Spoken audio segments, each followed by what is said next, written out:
spectacular views up here into the Karakoram Mountains after we had a big snowfall on the peaks last night. Here's a good friendly goat here. Let me go up and say hello to him. I hope he doesn't ram me. It looks like the Nagar River has a little more runoff in it, a little more mud runoff, and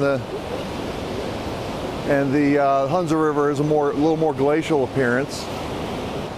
Ooh, got the railings kind of gone there. She made it, yay! Yay!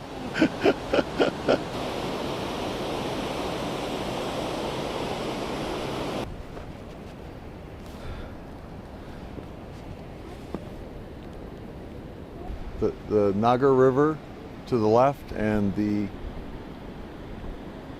Hunza River to the right. We're heading to Ejaj Lake tomorrow. Today we're going to Hopar Valley.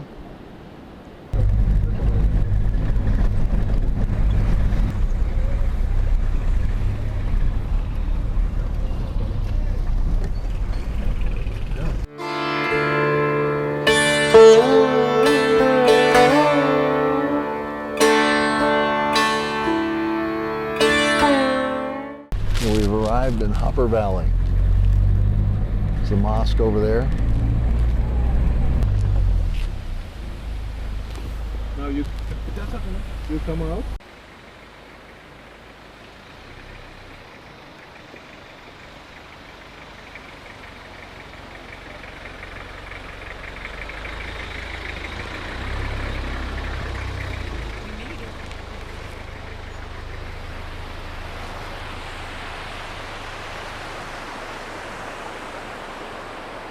I found a kitten here.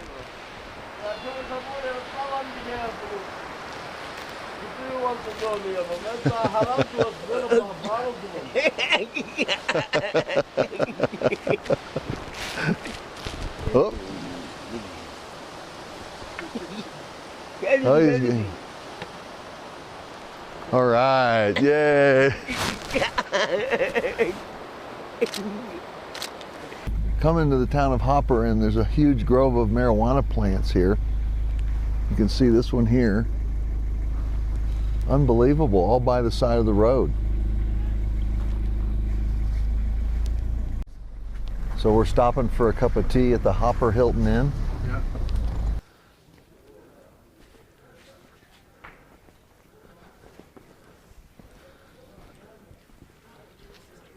And the glacier's about 15 kilometers long, about 30 to 50 meters deep.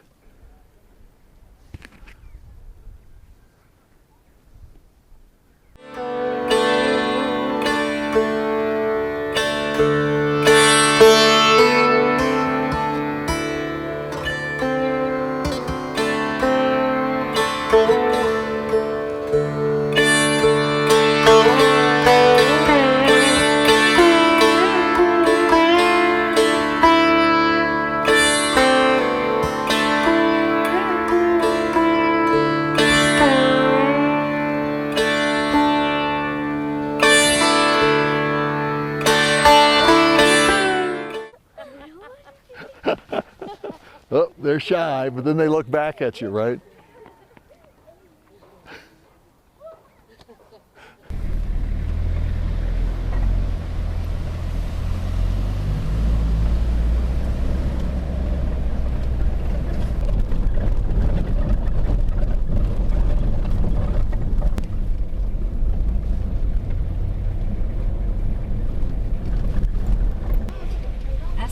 Making our way through the village here. Got a tractor in front of us. That's the school kids getting out. Looks like it's called a prayer time.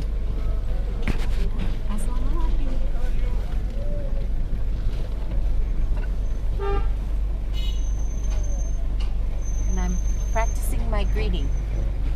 Assalamu alaikum. Lakum. Assalamu alaikum. We'll get it down by the end of the... Gentleman, okay? Assalamu alaikum. I'll just wave. I'll keep it.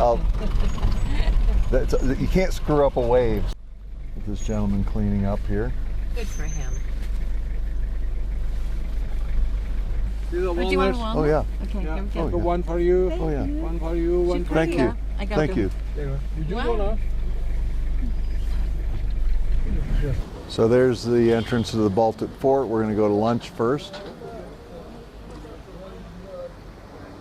And here we are in downtown Karimabad. It's kind of a touristy spot. Not a whole lot of tourists, definitely no foreign tourists. So check out this motorcycle shop, repair shop next to the chicken farm here. Dowdo soup. Dowdo. Dowdo. Dowdo. D-O-W-D-O. Dowdo. Next 2 courses of our 3-course lunch are some French fries, which we ordered extra crispy because that's the way we like them. We don't really eat them at home, so we're just splurging. And how's the black pepper chicken? It is fabulous. It's very good.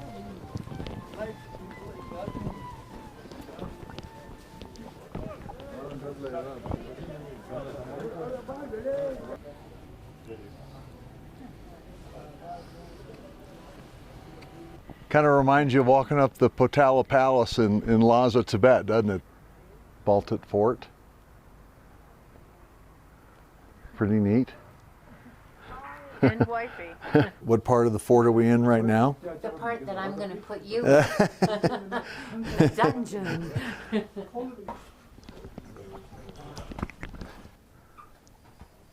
Traditional dress that they wore. The doors are short, not because the people were that short, but it made it harder for invaders to just run through the doors. That was one reason. The other reason was you had to bow your head kind of in reverence to enter the fort. Oh God. Oh, I did it again. Yeah. Oh, you did it too. I did it too. Yeah. Oops. And then we have the wine cellar down here. Unfortunately, there's no wine down there at the moment.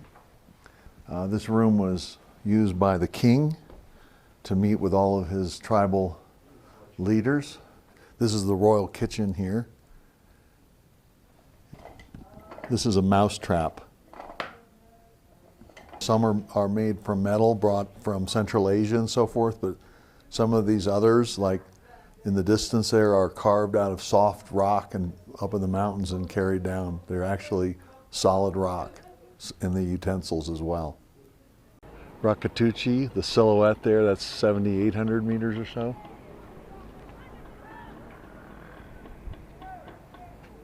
And this here is the royal throne of Hunza. Guess the king used to hang out here and look over his realm.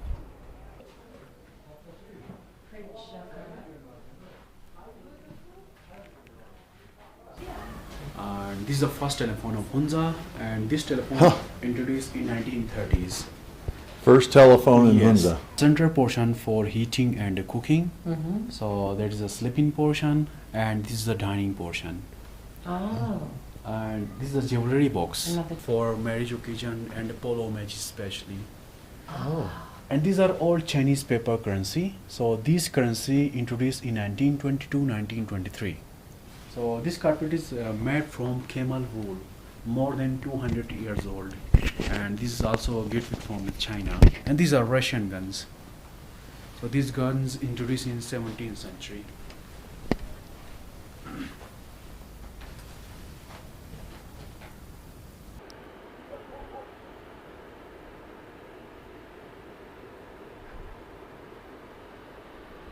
And most welcome Richard and Judy from USA. I'm indeed very happy to meet you and with my colleague Mr. Salahuddin. This is me, Ejaj Baig, and I have the honor to look after this building as a curator since 1996. Right now you are in the northern territories of Pakistan, and this piece of Pakistan was known as Hunza, a mountain kingdom in the past. And according to our historical evidences and information, the Hunza state exists since 1000 years until 1974. Here we have two old forts in Hunza Valley. The Baltit Fort, that was previously known as Agai Court. The Akash Court means the heavenly fort. And there is another fort known as Baltit Fort, which is known to be 1000 years old. And there is an old settlement along the river called Ganesh that is believed to be more than 1500 years old. This fort, which sustained as a principal seat of the Hunza, that it was used until 1945. And this structure was not constructed in one time. Many additions were made in different times of the history. Particularly, one major changing came in early 16th century. At that time, one of the rulers of Hunza is said to be married with another princess from a neighboring state called Baltistan. So many craftsmen came here and they added some new rooms.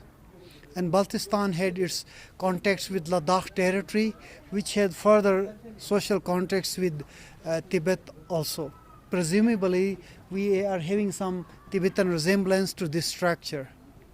And later, it was early 20th century when British and Russians took keen interest in this part of the world, because it was 1860s when Russians came too close to the northern Afghanistan and British had already conquered out down to the Gilgit Agency. So this is known as the Great Game.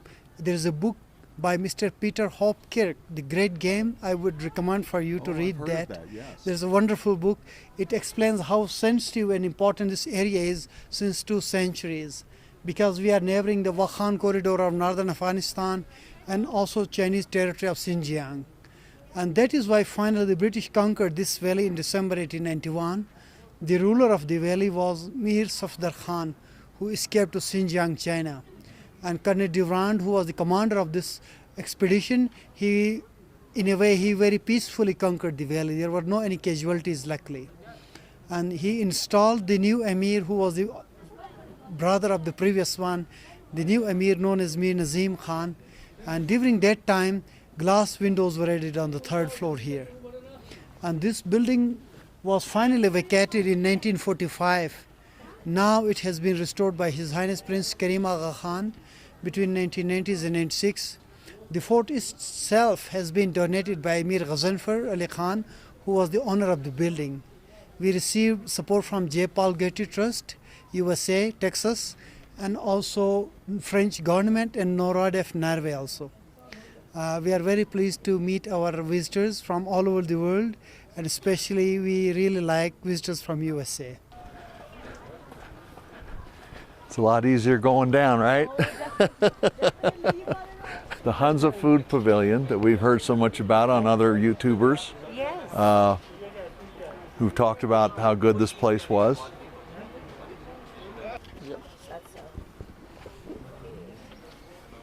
We've heard about your place.